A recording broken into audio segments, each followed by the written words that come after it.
a play off of hum and ginger. That's kind of our classic quintessential hum cocktail.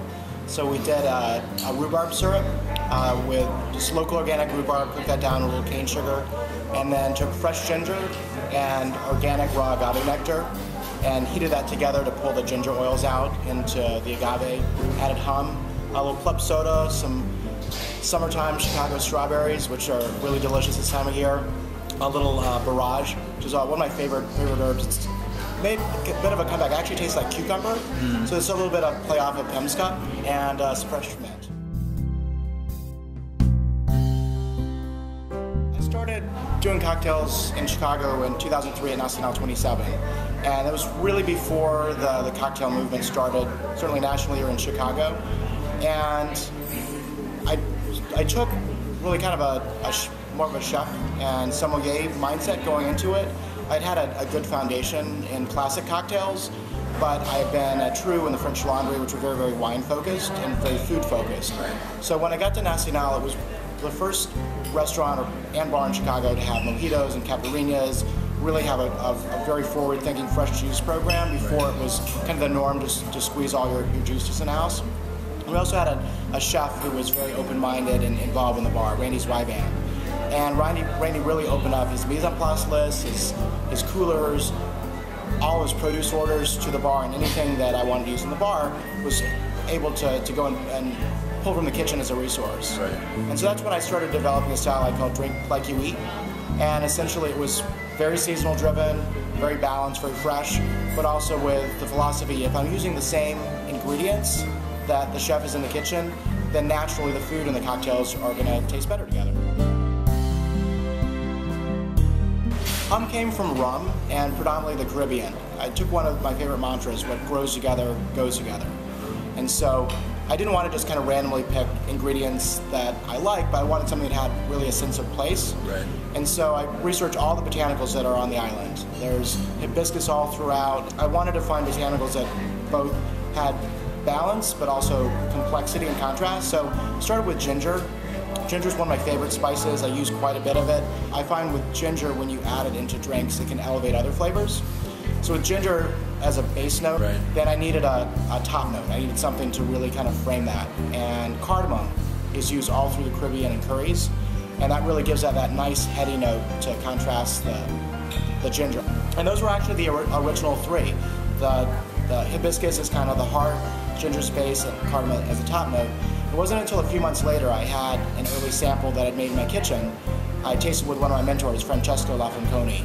He's an amazing mixologist from the Veneto, from Italy. Okay. Grew up with a grandmother who grew all her own herbs and was just around amazing aroma and flavor, and he's got a palate that I respect quite a bit. So he tasted it, and you know, he's Italian, so he talks with his hands, he's very animated. And he goes, you know, Adam, I love your dream to put this thing in a bottle, but I don't want to crush your dream, but how do I say this nicely? But it's like, it's not 360 degrees, it's like 290 degrees. It needs something, it's missing some beautiful kaffir lime.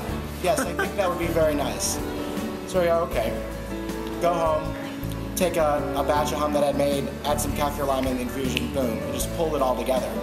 And when you kind of think about it, think about hibiscus or tea in general, citrus is a natural. Yeah. And then if you look at deconstructing the curries in Thailand and Southeast Asia and India, then you see cardamom, ginger, and kaffir lime. It's like the holy trinity there. Right. And those three things are just really magical together, and that's where they pull together. My first was a gentleman named Max Allen, Jr. And Max was a bartender at a place called Hasenauer's in Louisville. Max is he's passed away, but he's a third-generation bartender. His dad's name was Max, was a bartender. His grandfather's name was Max. He has a son named Max that's a bartender. It's really in his blood. Put 5 kids through college bartending. Really, really amazing. He's the one who first showed me not only the craft of mixology, but also that bartending can be a noble profession, not necessarily something that you're doing waiting to do something else. Right. And I met Max at Hasenauer's, and he taught me all about bourbon. And then when Hasenauer's closed, I got in touch with him and hired him at Steelbach when I was director of restaurants. And so we created a position called bartender emeritus. And Max had his own bar, If Max wasn't there, the bar wasn't open. It's whichever hours that Max felt like coming in, he bartended and did his thing, and if he was on vacation or wanted a day off, the bar wasn't open. It was That's awesome. Craziest whole thing. It was really, really cool. And it was in these, it was in the foyer of the Oak Room. It's the only AAA Five Diamond restaurant in Kentucky. It's a beautiful 1907 men's billiards room turned into the hotel dining room. Yeah. Well, the ante room, beautiful oak paneled room, there's a painting in there that engineering split. And when you open up the painting, Max's bar is in there. That's awesome. And when you close it, you wouldn't even know there was a bar there. So Max is who really taught me about all the classic cocktails and really developed my skills and respect for it. Right. And then through Max, I got introduced to Dale DeGroff. Dale had spent a lot of time at the Seelbach for Bourbon Festival and things of that nature. And Dale just kind of rounded out what Max started the foundation. Dale has really been credited so much for taking the craft of the cocktail to the next level in the U.S. And through that process also, I got to be great friends with Gary Regan, who had just written the Book of Bourbon. He was working on new classic cocktails. He had, of course, gotten on the map first with the Bartender's Bible.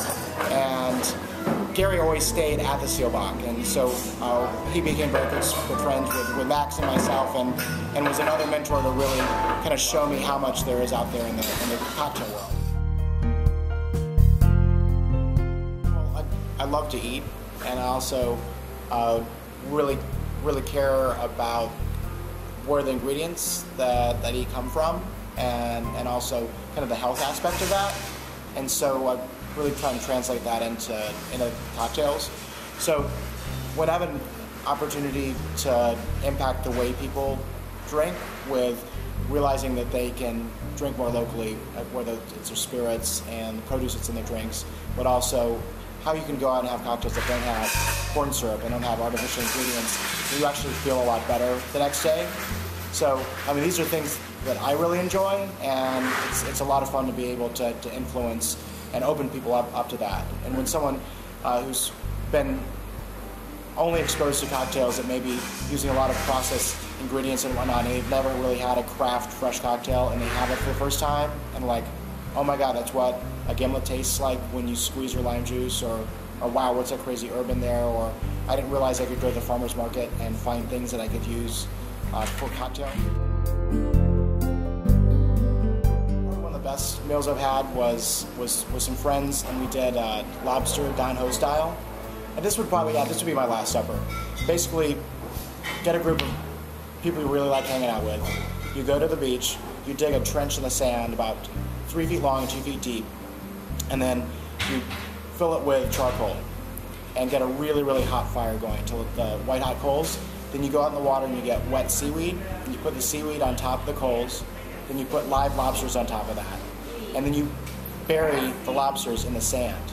And what happens is the sand insulates and creates a steamer, so it steams the lobster, but also you get the slight smokiness from the seaweed.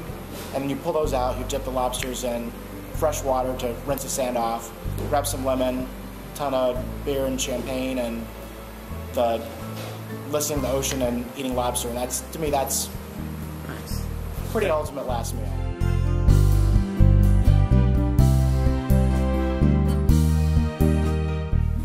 Happy.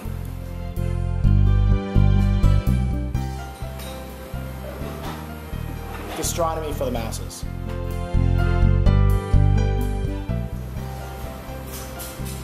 Jersey Shore had glow-in-the-dark vegetables. Passionate and finesse.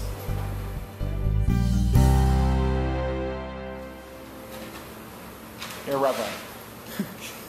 Actually, one of my favorite Bourdain stories, when we came to the French Laundry, one thing that Thomas gets